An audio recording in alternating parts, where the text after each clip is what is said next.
안녕하세요. 사연 읽어주는 남녀입니다.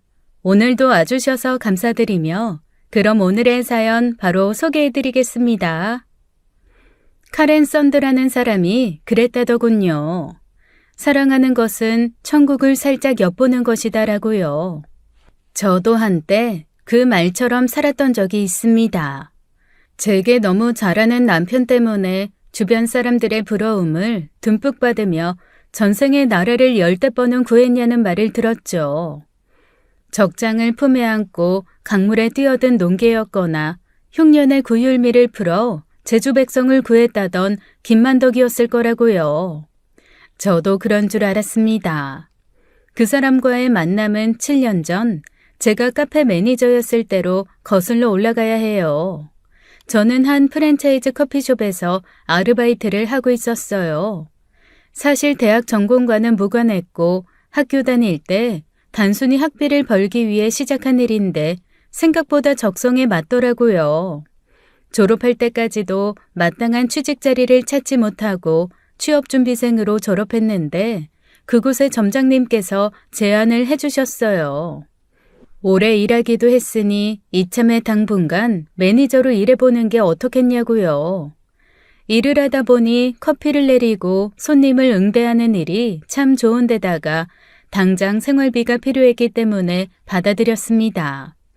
카페가 크고 작은 기업들이 모여있는 곳이라 회사원들이 참 많았어요. 단골이 많았지만 얼굴을 기억하기 어려울 만큼 하루에도 아주 많은 손님이 찾는 곳이었죠. 그중 유달리 저에게 관심을 보이는 분들이 몇몇 계셨어요. 남편도 저에게 관심을 보이는 사람 중 하나였죠. 제가 의식하기 전부터 몇 차례나 카페에 왔었다고 해요. 사실 남편이 뛰어나게 잘생긴 인물이라고는 볼 수는 없지만 누구에게나 호감을 사는 인상이에요. 선하다고 해야 할까요? 말끔하게 생겨서 누구에게나 사위 삼고 싶은 얼굴이라는 말을 많이 들었다네요. 많아요? 네? 방금 저분처럼 아들 소개시켜주고 싶다고 하시는 분 많냐고요. 아니에요. 저는 소개시켜줄 아들이 없는데. 네? 저는 소개시켜줄 수 있어요. 네? 말끔하게 생긴 얼굴로 뻔뻔하게 그런 말을 농담처럼 하는 남편을 처음으로 의식하게 된 날이었습니다. 제가 남편의 주문을 받을 동안 곁에서 음료를 만들고 있던 동료가 그 이야기를 듣고 있다가 자기도 모르게 웃더군요. 기분 나쁘게 추파를 던지면서 관심을 표하는 사람들도 있었는데 남편 정도면 그냥 귀여운 수준이었습니다. 그렇다고 제가 대단히 예쁜 것도 아닌데 남편처럼 그냥 선하고 깔끔한 이미지 때문에 좋게 봐주시는 분들이 많았어요. 그날 남편은 대답 없는 저에게 그냥 웃어 보이곤 또 온다고 사라지더니 정말로 거의 매일같이 찾아왔어요. 그리고 항상 카푸치노를 주문했죠. 그래서 카페 동료들 사이에서는 카푸치노 남으로 통했습니다. 매니저님, 오늘도 카푸치노 남 왔어요? 나만 아직까지 못 봤잖아. 훈남이라던데. 한번 만나봐요, 매니저님. 매니저님한테 되게 관심 많아 보이던데. 그냥 가벼운 관심을 보여주는 많은 사람 중 하나라고 생각했는데 저도 점점 관심이 생기더라고요. 매일같이 찾아와 같은 메뉴를 주문하고 제게 아는 체를 하고 가는 것도 괜히 신경 쓰이기 시작하고요. 게다가 동료들이 부추기니까 더 혹하는 것도 사실이었어요. 그리고 어느 날이었어요. 그날도 남편이 찾아왔죠.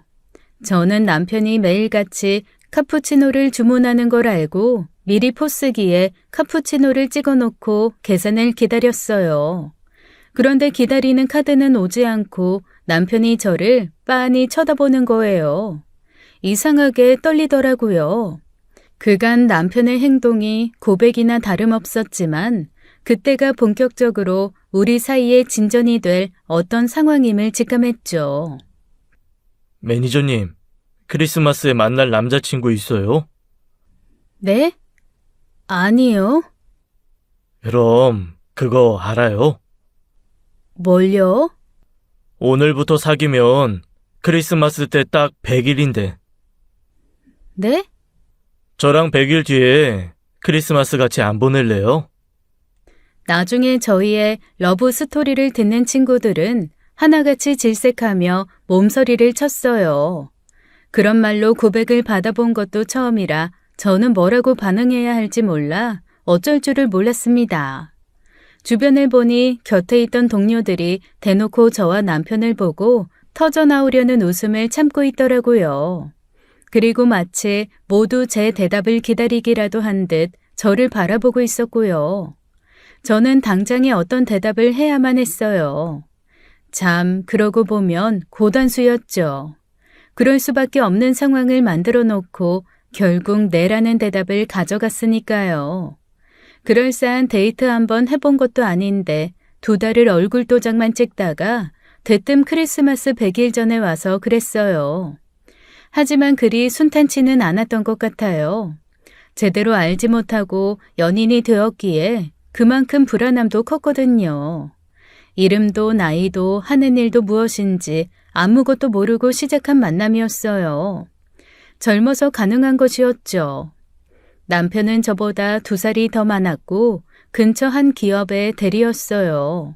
늘 점심시간이나 회사원들이 퇴근하는 시간에 왔기 때문에 이 근처 회사에서 일을 하는 사람이라는 건 예상했어요. 남자친구가 된 남편은 생각보다 정말 다정한 사람이었습니다. 늘 저를 배려하고 무엇이든지 저에게 다 맞춰주었죠. 이전 남자친구와 제 주변의 모든 지인을 통틀어도 남편 같은 사람이 없었어요. 그야말로 남자친구 앞에서 저는 그냥 공주님이나 다름없었죠. 남편은 함께 데이트하며 걸을 때면 늘 제 발치를 유심히 살폈어요. 제가 행여나 움푹 파인 길을 걷게 되거나 무엇에 걸려 넘어지려 할 때면 그때마다 귀신같이 알아챘죠. 차를 탈 때나 건물 안으로 들어갈 때 에스코트는 기본이었고 제 행동 하나하나를 주의 깊게 살폈습니다. 주변에서 보면 너무 과보호하는 것 아니냐는 말까지 나올 정도로요. 그런데 그게 유난스럽지 않고 행동에 자연스레 배어져 있는 것이라서 부담스럽지 않고 좋았습니다.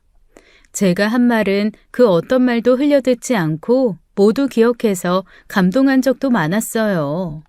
가령 다큐멘터리를 보다가 삼척의 한 바닷가를 보고 감탄한 적 있는데 몇 주 뒤에 삼척으로 여행을 간 적도 있어요. 음식을 먹고 맛있어하는 곳은 항상 기억해뒀다가 다음에 또 가고 희연이가 좋아하는 것이라고 기억해두고요. 그리고 저를 단 한 번도 너라고 지칭한 적이 없었어요. 희연이는 뭐가 먹고 싶어? 희연이 생각은 어때? 희연이가 할래? 처럼 늘 이름을 부르며 이야기했죠. 처음엔 조금 낯설고 어색했는데 듣다 보니 그게 너무 다정하고 좋은 말이더라고요. 학교를 벗어나면 사실 제 이름을 불릴 일이 많지 않잖아요. 저도 졸업하자마자 카페에 취업한 이후로 이름보다 매니저님이라고 불린 횟수가 훨씬 많았으니까요. 근데 제 이름을 그것도 다정하고 따뜻한 목소리로 불러주니 그게 그렇게 좋았어요. 하지만 문제도 있었습니다. 남편은 기본적으로 다정한 사람이었어요. 여자에 국한되는 행동은 아니었지만 가끔 친구들 커플 모임을 가면 다른 여자들에게도 그렇게 다정하게 굴었습니다. 맛있는 게 있으면 이것 좀 먹어보시겠어요 하고 제안한다든지 머리카락에 뭐 묻었는데요 하고 알려준다든지요.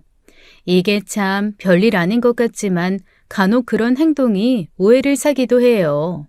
실제로 남편 친구의 여자친구가 그런 사소한 행동에 설렘을 느끼고 남편에게 접근하는 바람에 남편 친구와 그 여자친구가 헤어진 적도 있어요. 남편도 이 사건으로 그 친구와 사이가 멀어졌고요. 물론 한 번도 선을 넘은 적은 없습니다. 기분 나쁘다고 하기엔 좀 애매하지만 그렇다고 신경이 안 쓰일 수도 없는 수준의 관심이었죠.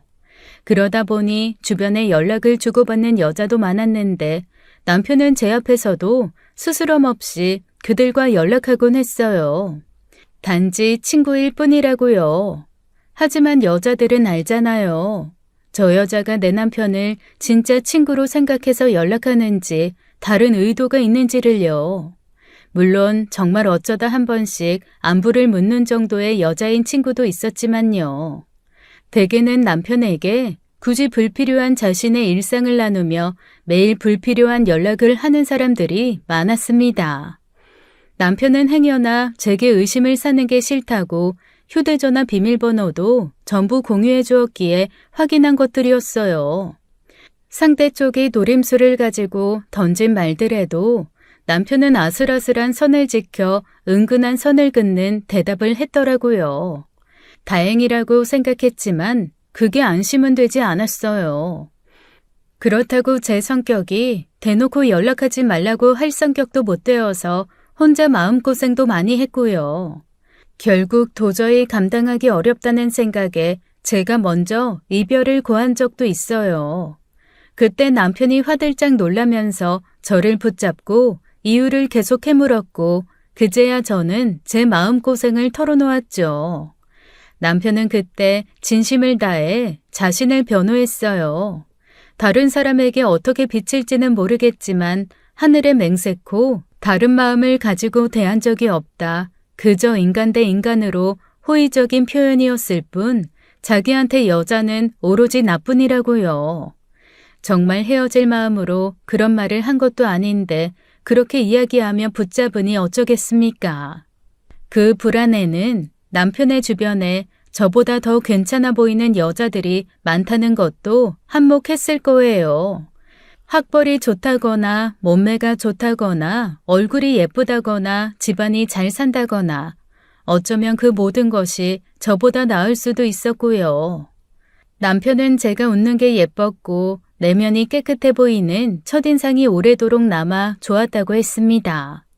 주변에 여자들은 많아도 저처럼 돌아서면 되돌아가서 보고 싶은 사람은 첫사랑 이후로는 오랜만이었다고요. 그런 말을 농담처럼 하는데 그게 싫지는 않았어요. 진심처럼 느껴졌으니까요. 여자 문제가 걸림돌이 될 줄 알았는데 제 마음을 알고 난 이후로 남편도 많은 노력을 해주었습니다. 여자들과 일상을 공유하는 불필요한 연락을 줄이고 여자인 친구는 단둘이 만나는 일도 없었고요. 그렇게 저희는 연애 3년 만에 결혼까지 하게 되었죠. 정말 꿈 같은 신혼생활이었습니다. 살다 보면 어떤 시기는 부족하지도 넘치지도 않게 완벽했다고 말할 수 있을 때가 있는데요. 그때가 딱 그랬어요. 서로에게 익숙해져서 연인보다 더 깊은 가족의 범위로 우리의 공간을 확장시켜 나가는 과정이 참 즐거웠죠. 남편은 요리도 잘했어요. 결혼하고 한동안은 카페 일도 쉬었었는데 집을 꾸미고 가꾸는 재미에 푹 빠져있던 시기이기도 했죠. 자연히 퇴근하고 돌아오는 남편을 위한 저녁상을 차리는 일이 제 몫이었는데 가끔 남편은 그것도 자기가 했어요. 오늘 저녁 하지 말라고? 나가서 먹게? 아니, 오늘은 스페셜 데이니까 내가 해줄게. 스페셜 데이? 헐, 오늘 무슨 날이야? 아닌데, 나 다 기록해뒀는데. 그런 거 아니야. 그냥 내가 희연이를 위해서 특별 코스 선사해주고 싶은 날이지. 아이, 깜짝이야. 뭐야. 난 또 우리 기념일 잊어버린 줄 알고 놀랐잖아. 잊으면 어때? 희연이는 잊고 있어도 돼. 내가 기억하면 되니까. 남편은 바쁜 와중에도 한 달에 2번 스페셜 데이라는 날을 지정해서 제게 요리를 해주곤 했어요. 가족이 되어 살다 보면 서로가 편해져서 소홀해지기도 하고 익숙해져서 표현에 인색해지기도 한다더라고요.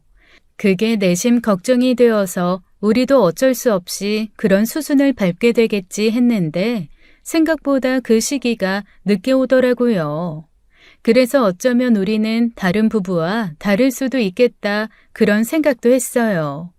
가끔 텔레비전에서 보면 노년이 되어서도 서로 손을 잡고 걷는 노부부가 나오잖아요. 저는 그런 모습을 꿈꿨던 거예요. 친구들은 농담 반 진담 반으로 가끔은 자는 모습만 보면 알밤을 때려주고 싶게 얄미울 때가 있다고 하더라고요. 근데 전 남편이 자는 모습을 보면 항상 안쓰럽고 사랑스럽기만 했어요. 그리고 그게 영원할 거라고 생각했죠. 그 무엇도 과신하면 안 되는데 말이에요. 그런데 남편이 과장으로 승진하게 되면서 우리의 생활에도 조금 변화가 생겼습니다. 원래 승진 속도보다 조금 빨랐는데 그건 남편이 회사에서도 인정받는 인재라는 의미였기 때문에 좋았어요. 하지만 그로 인해 너무 바빠졌다는 것은 제게 그리 좋은 일이 아니었습니다. 남편은 야근하는 횟수가 많아졌어요. 일주일에 서너 번이나 야근을 하고 그 중에 한 번은 꼭 12시를 넘겼습니다. 처음엔 너무 무리하는 것 같아 그러다 과로라도 올까봐 너무 걱정이 되었어요. 한 달에 한 번은 주말 근무까지 했으니까요. 그 회사 일은 과장 혼자 다 하나 싶을 정도로 너무 많은 시간을 회사에서 보내더라고요. 남편도 그것을 미안하게 생각하면서 회사에서도 시간이 날 때마다 제게 틈틈이 연락을 해주었습니다. 하지만 전 그게 남편의 일을 방해하는 것 같아 마음이 편치는 않더라고요. 그래서 너무 신경 쓰지 않아도 되니 일에 집중하고 더 빨리 와달라고 했어요. 그런데 우연히 마트에서 남편 회사 상사의 아내분과 만나면서 함께 카페를 갔다가 꺼림칙한 사실을 알게 된 겁니다. 원래 과장이었다가 부장이 되신 분의 아내분이셨어요. 희연 씨는 여전히 신혼이겠네. 에이, 아니에요. 좋은 신혼 시절은 다 간 것 같아요. 오빠 일이 너무 바빠서요. 그래? 뭐 요즘 회사 그리 바쁜 일도 없는 것 같던데. 아니에요. 야근도 많고 가끔 주말 특근까지 있어서 얼굴 보기 힘들어요. 주말 특근? 우리 그이는 한 번도 주말에 나간 적은 없는데. 네? 정말요? 아, 일에 따라 다를 수 있지. 부서가 달라졌잖아. 회사 일이야 없던 게 생길 수도 있는 거고. 아, 뭐 그렇죠. 아유, 내가 괜한 말 했다. 희연 씨 신경 쓰이게. 그게 또 사람마다 다를 거야. 우리 그이는 회사 일 싫어하거든. 어떻게 해서든 일 빼려고 하고 잔머리 굴리고 그래. 어쩔 땐 회사에서 머리 굴리는 소리가 집에서까지 들린다니까. 그래도 부장님 되셨잖아요. 회사 생활에선 뭐 유능한 거 그런 것도 좋지만 그렇게 꾀부리는 것도 능력이다. 그이는 순전히 운으로 간 거고 재경 씨는 능력이 좋잖아. 무엇보다 회사 일에 욕심도 있고. 그이가 그러는데 재경 씨는 부장 승진도 빠를 거라던데? 승진도 좋지만 전 지금보다 더 바빠지면 차라리 승진 안 했으면 좋겠어요. 같이 있을 시간이 너무 없으니까. 아유, 역시 신혼은 신혼인가 보다. 나는 그이가 애들 데리고 나간 주말이 제일 행복해. 일주일에 유일한 나의 자유시간이거든. 재경 씨가 아무리 사랑꾼이어도 어디 두고 봐. 희연 씨도 내 마음 이해할 날 올 거야. 그 마음을 이해할 날은 없었어요. 그러기도 전에 모든 것이 깨져버렸으니까요. 평범한 부부의 삶 속에서 가끔 오아시스처럼 찾아오는 자유 같은 것이나 갈망하고 살았더라면 얼마나 좋았을까요? 그분은 개의치 말라고 했지만 어쩐지 집으로 돌아와서도 그 말이 계속 맴돌더라고요. 한 번도 주말 특근을 해본 적이 없다던 상사. 하지만 매달 많으면 2번까지도 주말 근무를 하는 남편. 그분의 말대로 일과 사람에 따라 달라질 수도 있지만 어쩐지 불안한 마음을 떨칠 수가 없더라고요. 여보, 오늘도 나가? 미안해.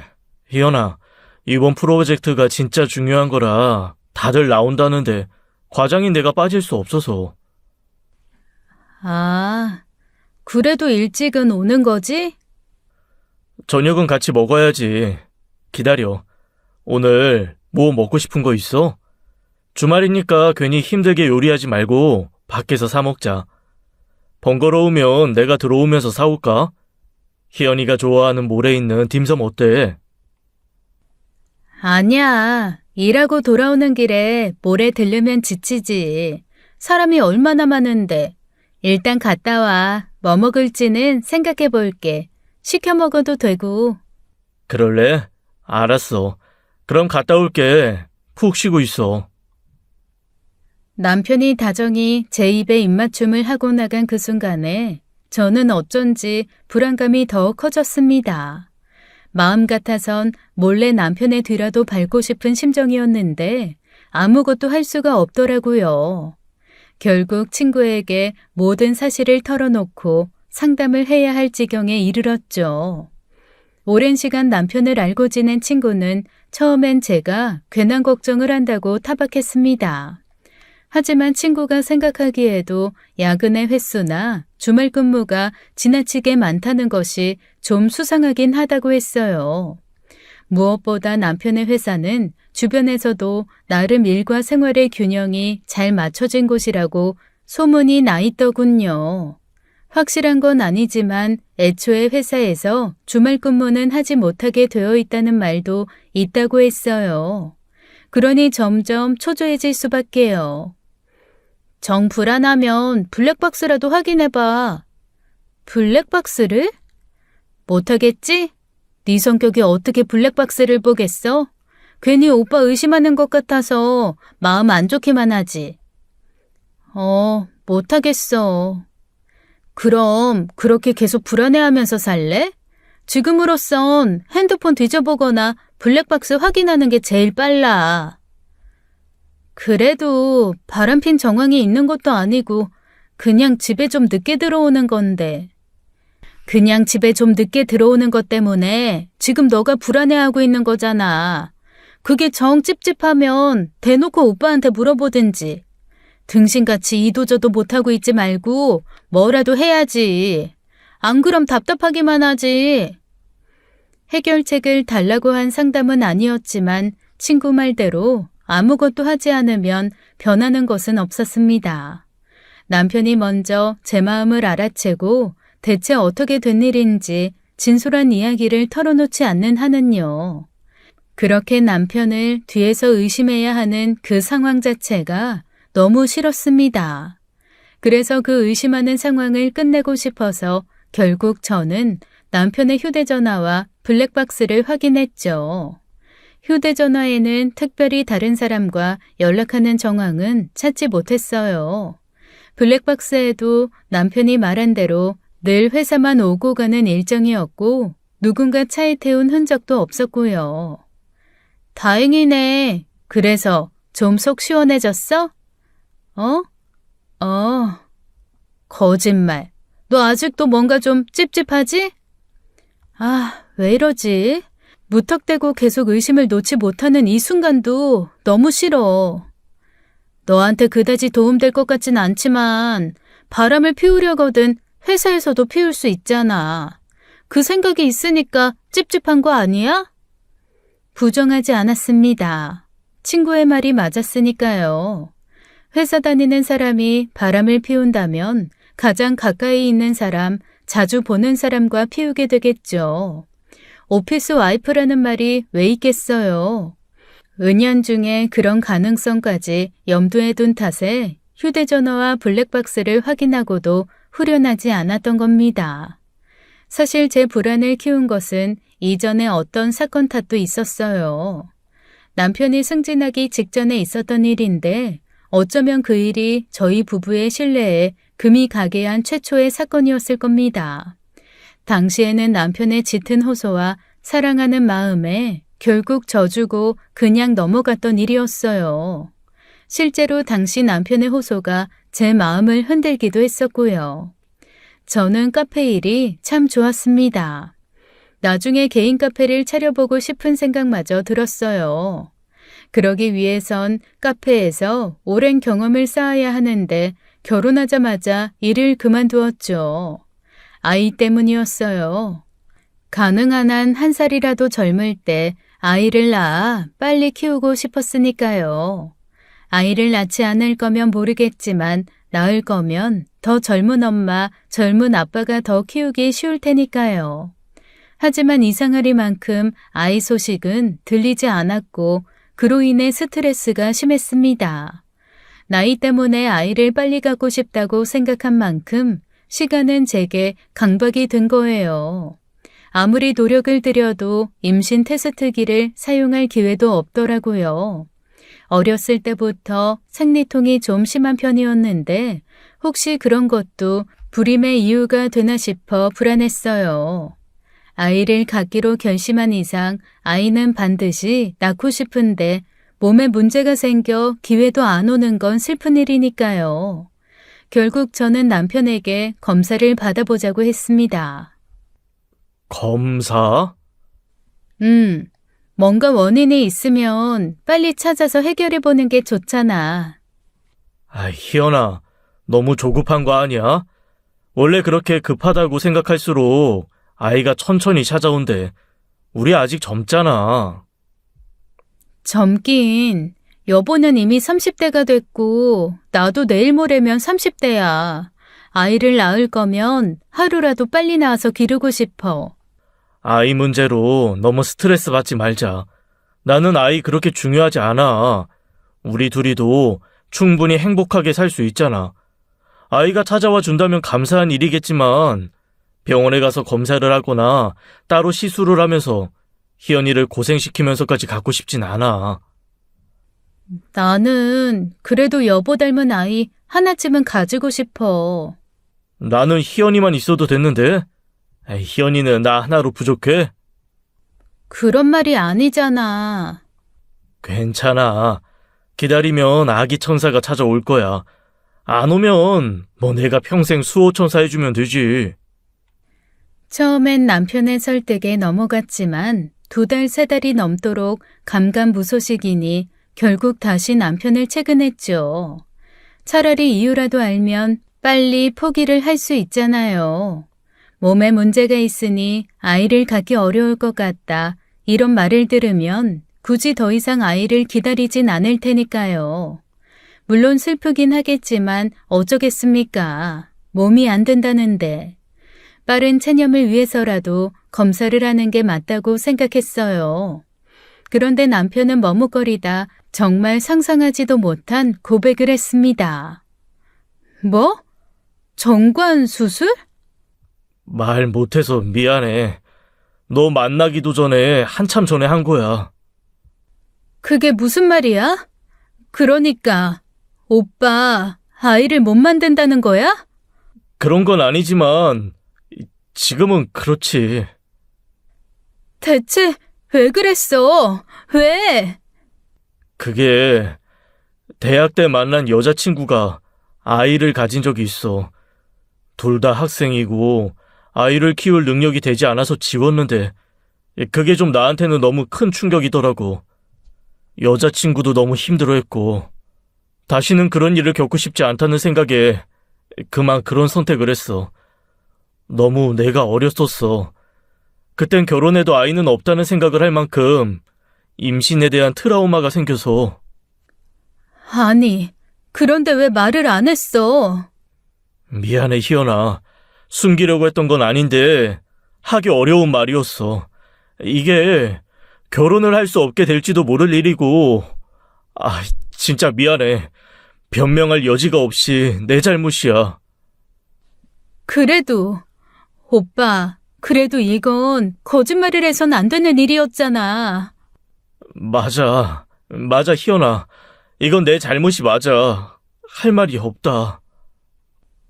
내가 아이 갖고 싶다고 그렇게 수개월 동안 노력하고 스트레스 받았는데 그럼 내가 이렇게 검사하자고 하지 않았으면 언제 말할 생각이었어? 그건 설마 말 안 할 생각이었던 거야? 그냥 자연히 아이가 생기지 않는 걸로 치려고? 미안해. 너무해. 오빠 그거 진짜 너무한 거야. 난 나한테 문제 있는 줄 알고 그래서 나 때문에 아이를 못 낳는 거 아닌가 그런 걱정에 얼마나 잠을 설쳤는데. 그러니까 왜 그런 일로 사서 걱정을 사? 나는 설사 희연이 문제로 아이를 갖지 못하게 되더라도 상관이 없었어. 상관이 왜 없어? 오빠가 아이를 원하는데도 나 때문에 낳지 못하는 거면 상관이 있지. 그런 게 아니잖아. 나는 진짜 너만 있으면 돼. 아이 같은 거 필요도 없어. 저는 도저히 믿기가 어려웠어요. 남편이 수술을 해버렸다는 것도 그동안 저를 속여왔다는 것도요. 그래서 저는 제 두 눈으로 확인하고 싶다고 했습니다. 그래서 남편과 함께 병원에 찾아갔죠. 정말로 남편은 정관수술을 했던 게 맞았습니다. 그러니까 남편은 그냥 아이를 원하지 않았던 거예요. 남편에게 그만한 실망을 하게 되리란 것도 예상하지 못했지만 이렇게 큰 충격이 될 일이란 것도 생각지 못했어요. 늘 현명하고 바른 사람이라고 생각했기에 아무리 철없던 시절의 한 일일지라도 적잖은 충격이었습니다. 하지만 남편은 곁에서 꾸준히 당시의 상황을 떠올리며 이야기하고 눈물까지 보이더라고요. 자신의 책임감 없는 행동에 그렇게 쉽게 임신이 될 줄은 몰랐다고요. 전 여자친구와 함께 아이를 지우러 갔을 때 그날이 자신의 인생의 가장 최악의 날이었다고 합니다. 스스로에게도 실망이 컸고 자기 때문에 하나의 생명이 태어나지 못하게 됐다는 것도 용서가 안 됐다고 해요. 그래서 충동적으로 가서 수술했고 오랫동안 후회를 해본 적도 없다고 합니다. 그 이후 자신도 아이를 원하지 않는다는 것도 깨달았다고 해요. 그런데도 결혼 전부터 아이는 둘은 꼭 낳고 싶다는 제가 실망할 것 같아 말할 수가 없었답니다. 누구보다도 내 행복이 우선인데 자기가 커다란 행복을 앗아가는 것 같아서요. 나는 아이가 필요했어. 근데 오빠는 아이가 필요 없다는 거잖아. 미안해. 진작 솔직하게 말했어야 하는데. 나한테 아이가 없을 거란 상상도 못 해봤고, 솔직히 당신이 날 그런 식으로 속일 거라는 것도 미처 몰랐어. 아이를 원하지 않는 사람이었다는 걸 알고 한 결혼이랑 그렇지 않은 결혼이라는 건 달라. 한 번만 좀 봐주면 안 될까? 내가 더 잘할게. 희연이를 만나게 될 줄 알았더라면 절대 하지 않았을 거야. 내가 아이 공백 느끼지 않도록 노력할게. 어? 하지만 저는 시간이 필요했고 당분간 친정에 가 있겠다고 했습니다. 남편은 절대 안 된다고 만류했지만 그때 제 마음이 그랬어요. 남편 얼굴을 보는 것이 너무 불편했으니까요. 이혼을 생각한 것은 아니었는데 어쩌다 보니 그 기간이 길어졌습니다. 스스로도 이혼을 원하는 건가 싶을 만큼 혼란스럽기도 했고요. 한 열흘쯤 됐을 거예요. 절대 찾아오지 말아달라고 했는데 기어이 친정에 찾아온 남편이 온 가족이 보는 앞에서 무릎을 꿇더군요. 평생 사죄하는 마음으로 살게. 희연이 너 없으면 안 되겠어. 장모님, 장인어른, 저 두들겨 패주기라도 하세요. 마음 풀리실 때까지 그러셔도 됩니다. 무릎을 꿇고 앉은 남편의 눈에서 눈물이 뚝뚝 마루로 떨어지는데 보기 힘들더라고요. 배신감도 배신감이지만 저는 여전히 남편을 사랑하고 있었고 남편도 저를 사랑한다는 게 느껴졌으니까요. 이미 벌어진 일, 엎질러진 물이니 주워 담을 수도 없고 받아들이는 수밖에요. 결국 그 어떠한 확신도 얻지 못하고 불안감으로 하루하루를 보냈습니다. 남편은 그 와중에도 매주 서너 번의 야근과 주말 특근을 빠짐없이 했고요. 회사 생활을 해보지 못해 이해도 못한다는 말을 들을까봐 회사 일에 대한 것은 묻지도 않았어요. 무슨 프로젝트가 그렇게 긴지, 언제까지 야근하고 주말에도 회사에서 시간을 보내야 하는지도요. 집에 돌아오면 세상 다정한 남편이었지만 회사에 있는 동안은 연락도 잘 되지 않더군요. 많이 바쁜지 회사 가면 감감무소식이더라고요. 제 삶은 점점 무료해졌어요. 원래는 진작 복직하려고 생각했는데 남편은 제가 집에 있기를 원했어요. 저마저 바빠지면 얼굴 볼 시간이 더 없어질 것 같다고요. 일단은 남편의 의견을 수용해서 집에 있었지만 시간이 갈수록 멍하게 앉아 시간 보내는 것이 너무 싫더라고요. 게다가 남편에 대한 불필요한 감정이 생기다 보니 혼자 있는 시간은 독이 되었죠. 소파에 앉아 휴대전화를 보다가도 문득 남편에 대한 의심이 스멀스멀 생기기 시작하는 거예요. 그런 제가 싫었어요.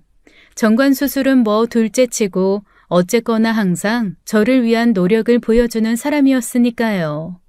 그날도 복잡하게 얽히기 시작하는 생각을 지우려 머리에 들어오지도 않는 영화를 보고 있었습니다. 갑자기 평소 자주 연락하지도 않는 남편의 회사 동료 아내로부터 연락이 온 거예요. 네, 지선 씨, 어쩐 일이에요? 희연 씨, 소식 못 들었어요? 무슨 소식이요? 회사가 지금 발칵 뒤집혔대요. 재경 씨 때문에. 네? 그게 무슨 말이에요? 재경 씨 때문에 회사가 뒤집혔다뇨. 아, 내가 진짜 희연 씨 아무것도 모를 줄 알았어. 어떻게 희연 씨, 지금 애들 아빠 말 들어보니까 재경 씨 지금 경찰서에 간 것 같아. 뭐라고요? 경찰서요? 회사에 어떤 남자가 찾아와서 다짜고짜 재경 씨를 주먹으로 쳤는데 코피를 얼마나 흘렸는지 그 자리에 피가 그냥 여기저기 묻고 난리도 아니었대. 아니, 왜요? 왜? 누가 오빠를 때려요? 누가요? 그게 재경 씨를 상간남이라고 했다더라고. 네? 어쩜 좋아. 애들 아빠가 희연 씨한테 연락해야 하는 거 아니냐고 급하게 나한테 연락하는 바람에. 경찰서에서 연락 없었어? 재경 씨한테도? 아니요. 그게 지금 무슨 말씀이세요? 지선 씨, 제대로 좀 말해줘요. 그날 회사 동료 아내인 지선 씨의 연락을 듣고 급히 경찰서를 향하는 동안에요. 다리가 몇 번이나 풀려 주저앉았는지 몰라요. 온몸에 힘이 풀리더라고요. 아파트 현관에서 주저앉아 엎드려서 바들바들 떨었어요. 아무리 진정하려고 해도 온몸이 마치 한겨울에 발가벗겨진 채 내던져진 것처럼 몸이 주체할 수 없이 떨리더라고요. 지선 씨가 그러더라고요. 남편을 찾아온 남자는 옆부서 대리의 남편이었는데 그간 그들이 만난 증거를 모아 회사에서 뿌렸답니다. 둘이 나눴던 카톡 대화와 낯뜨거운 미래의 사진들이 회사 동료들 앞에서 적나라하게 드러난 거예요. 차마 어떤 내용이었는지 어떤 사진이었는지는 말하기 어렵다고 하기에 어렵사리 부탁했습니다. 사진으로라도 찍어서 받을 수 있는지 그게 저한테 도움이 될지 안 될지는 모르겠지만 확인해보고 싶다고요. 경찰서에 가니 남편과 그 대리 남편으로 보이는 사람이 나란히 앉아 조사받고 있더라고요. 그리고 제게 찾아온 것을 보고 남편은 정말 소스라치게 놀라며 눈을 피했습니다. 이미 그 사람에게 많이 맞아서 입술이 찢어지고 광대가 부은 데다가 옷이 죄다 피로 엉망이더라고요. 코피가 났다고 하더니 억만증창이 된 꼴을 정리할 시간도 없었는지 그야말로 기가 막혔습니다. 상간남이라뇨. 다른 사람도 아니고 내 남편이? 세상에 둘도 없는 사랑꾼인 내 남편이? 뭔가 오해가 있을 거다 그렇게 설득하고 싶었는데 입도 발도 안 떨어지더라고요. 정황상 뭔가 오해가 있거나 거짓말을 하는 것 같지는 않았어요. 그 대리의 남편은 이미 완벽한 증거를 모은 후에야 확신을 가지고 남편을 찾아온 것 같았다고요. 제 안색을 살피던 경찰분의 도움을 받아 겨우 남편에게 다가갔지만 남편은 고개를 숙인 채 뒤통수만 보여주더라고요. 극심한 배신감이 느껴졌어요. 제 남편은 그럴 사람이 아니다. 이런 이야기를 하면요. 세상 모든 여자가 그럴 겁니다. 너만 그렇게 생각하는 거다. 세상의 모든 아내는 모르고 당했고 그래서 늘 배신감을 느낀다고요. 알았으면 배신감 같은 건 느끼지 않았겠죠. 그런 사람이니까 또 그랬구나 하고 화만 났을 겁니다. 이런 일은 숨기려 해도 숨길 수가 없고 나쁜 소문은 어찌나 속도가 빠르던지요. 세상 사랑꾼과 결혼해서 둘도 없는 꽃길 걷고 있다던 김희연의 남편이 오피스 와이프를 두고 바람을 폈다더라. 그런 소문 뒤에는 항상 진짜 믿을 놈 하나 없다는 말이 뒤따랐다고 해요. 그만큼 주변에도 완벽한 사랑꾼으로 알려진 사람이었으니까요. 당사자인 저는 어떻겠습니까? 아무리 여자와 밀접한 관계를 가지고 있었다고 한들 늘 선을 지키던 사람이었는데요. 아예 대놓고 오피스 와이프를 만들어 회사에서 미래를 즐기고 있었던 겁니다. 상대는 입사년도에 차이가 있는 2살 연상의 여자였어요. 아이도 둘이나 있었습니다.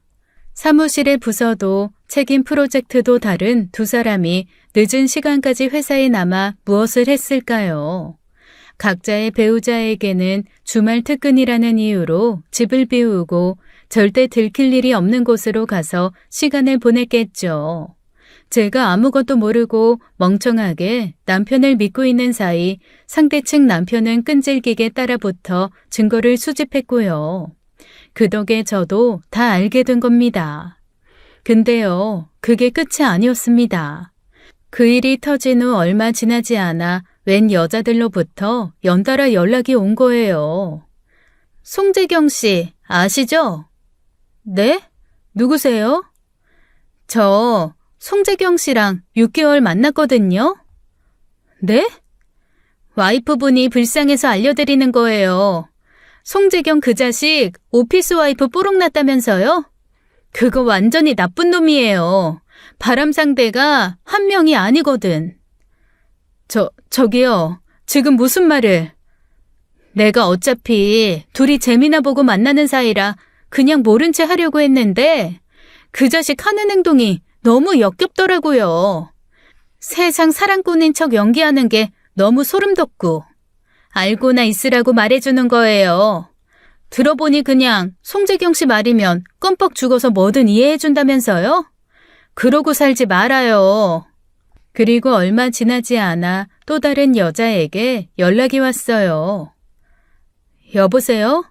혹시 김희연 씨세요? 네, 그런데요. 저기, 제 입으로 이런 말씀 드리는 거 너무 죄송한데요. 저는 모르고 만났어요. 네? 와인 모임에 나온 송재경 씨가 자길 돌싱남이라고 소개했거든요. 작정하고 불륜하러 만난 건 아니라고요.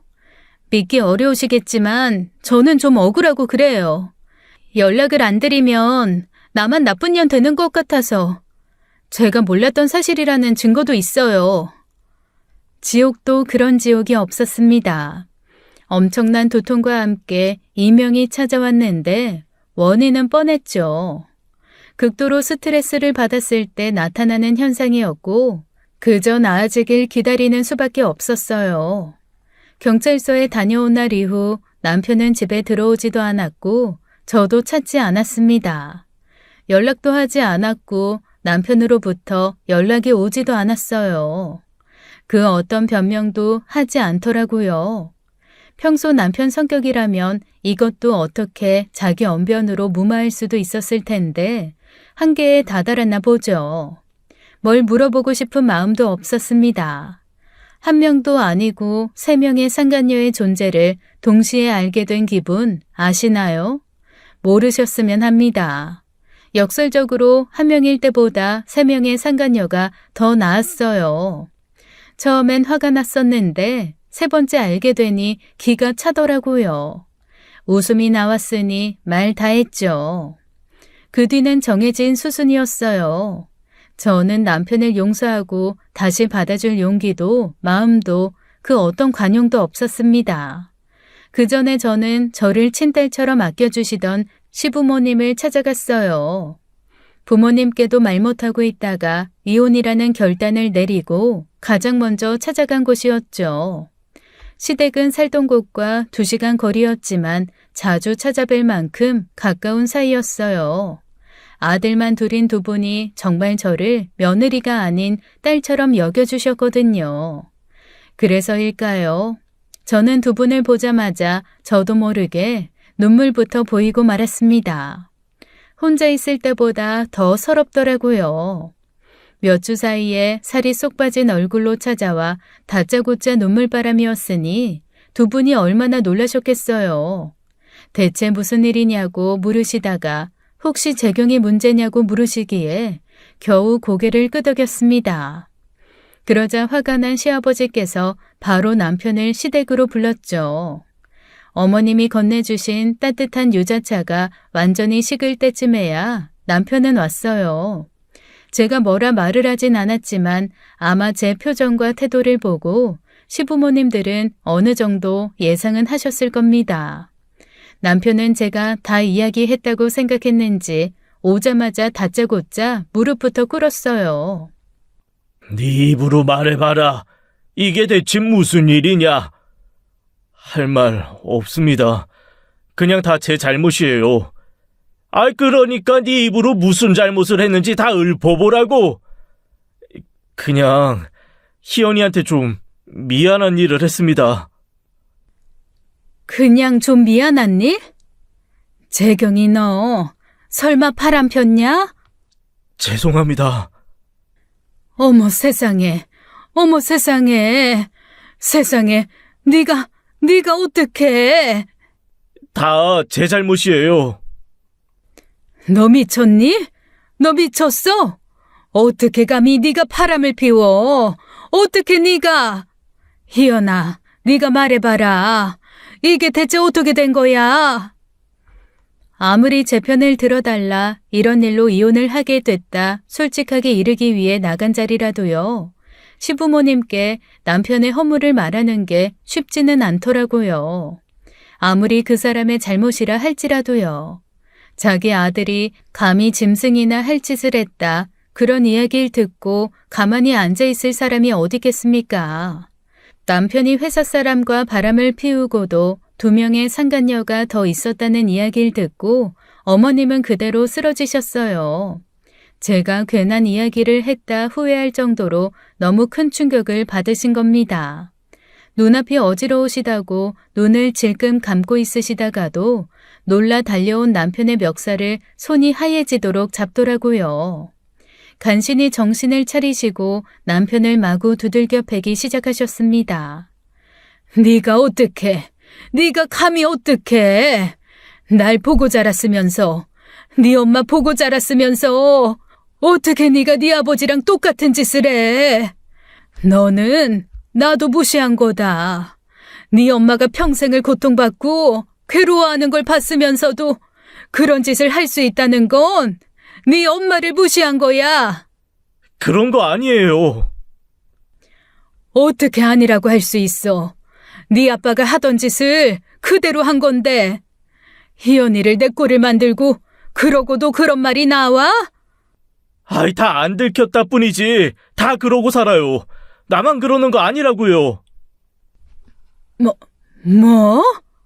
아니, 그래서 잘못을 안 했다는 건 아닌데, 그러니까 나 같은 사람 많다고요. 당신 똑바로 봐요.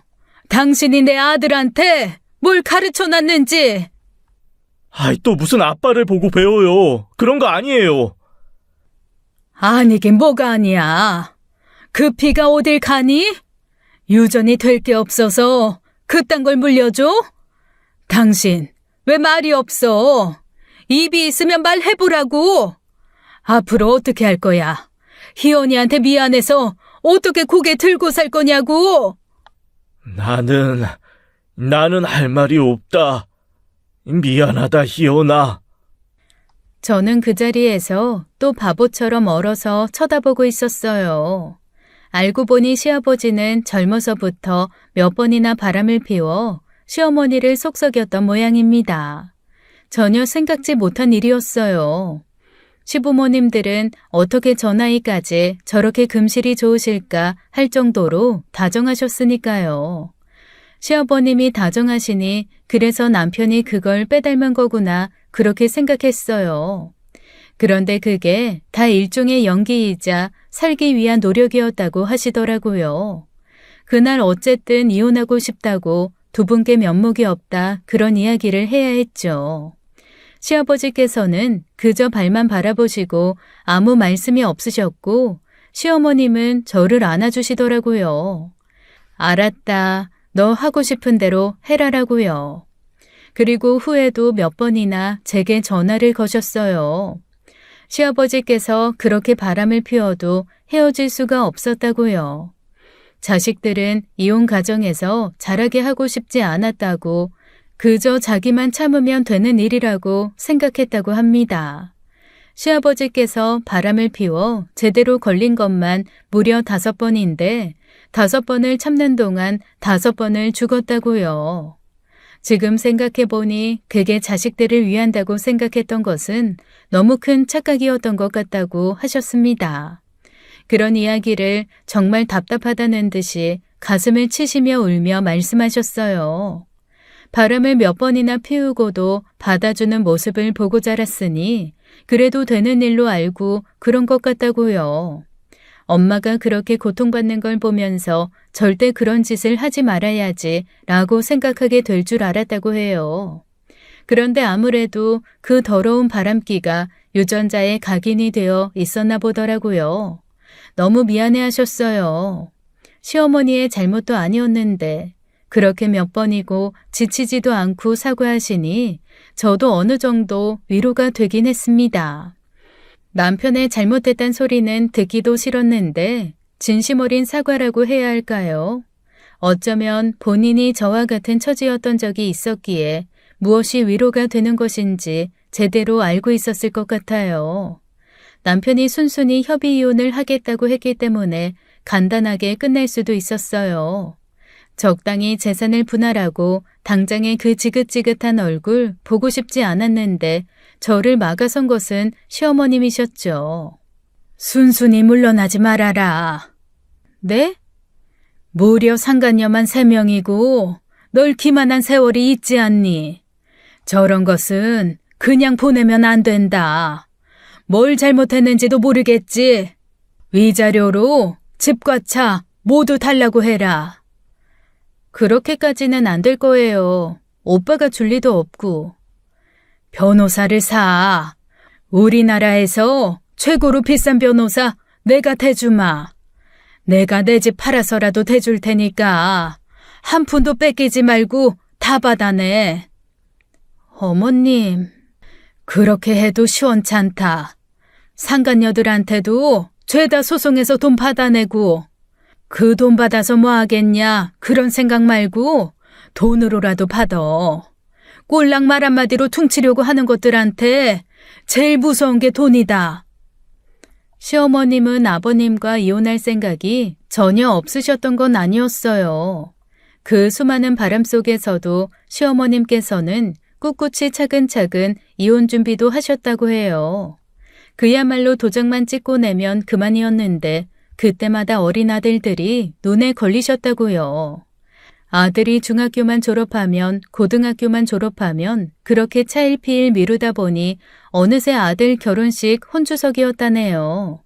그렇게 저는 시어머니의 열혈 지원을 받아 소송을 하게 되었습니다. 이혼에 대한 협의를 하면서 남편에게 물어봤어요. 내내 말 한마디를 안 하고 지내다가 정말 궁금해서 물었던 거죠. 왜 그랬어? 그냥 그랬어. 그냥이 어딨어. 내가 완벽하지 못해도 그래도 부족하지 않은 아내가 되려고 노력은 한 것 같은데. 희연아, 부족하지 않았어. 근데 왜? 근데 왜 바람을 폈어? 그것도 한 명도 아니고 셋이나. 그건 사랑이 아니야. 그 여자들이랑 한 건 그냥 놀이지. 그냥 매일 밤마다 같이 놀 수 있는 상대가 필요했던 것뿐이야.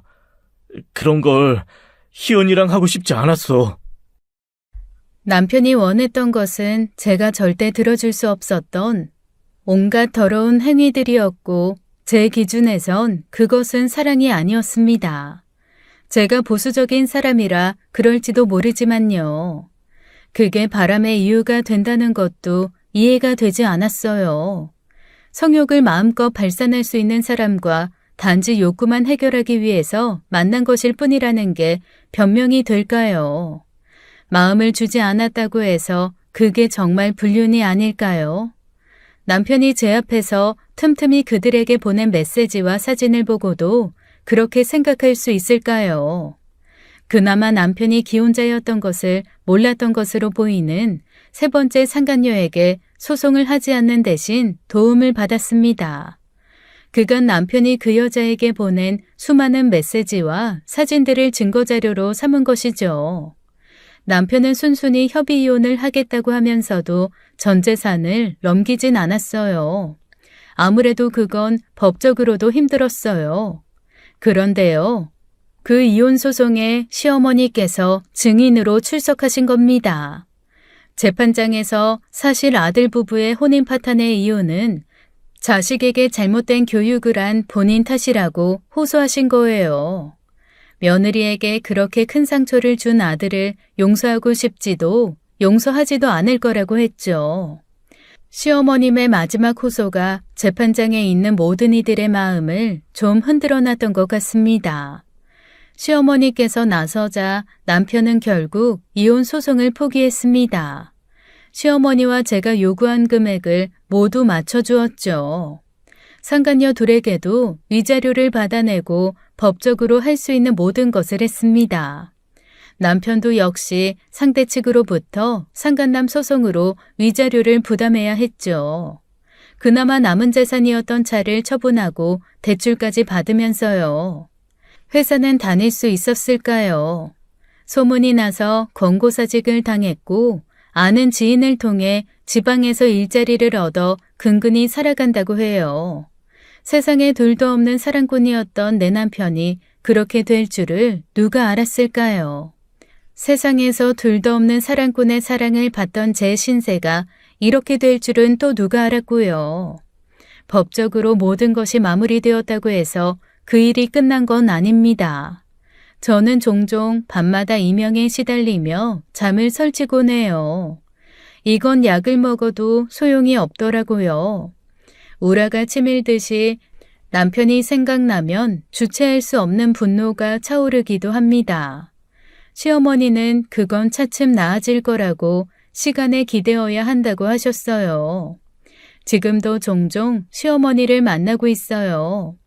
시어머니께서는 만날 때마다 남편 욕을 그렇게 하세요. 미안해서 그러시는 것 같기도 하지만 정말로 큰아들에 대한 배신감이 큰 것도 같더라고요. 지방에 내려간 남편의 형편이 썩 좋지는 않은 것 같은데 일말의 측은지심도 안 든다고요. 어쩌다 보니 시어머니와 같은 공감대를 나눈 사이가 되어 지금도 둘도 없는 친구처럼 지내고 있습니다. 참 웃기죠. 남편이 보기 싫은 만큼 시댁도 거리를 두기 마련인데 저는 시어머니가 좋습니다.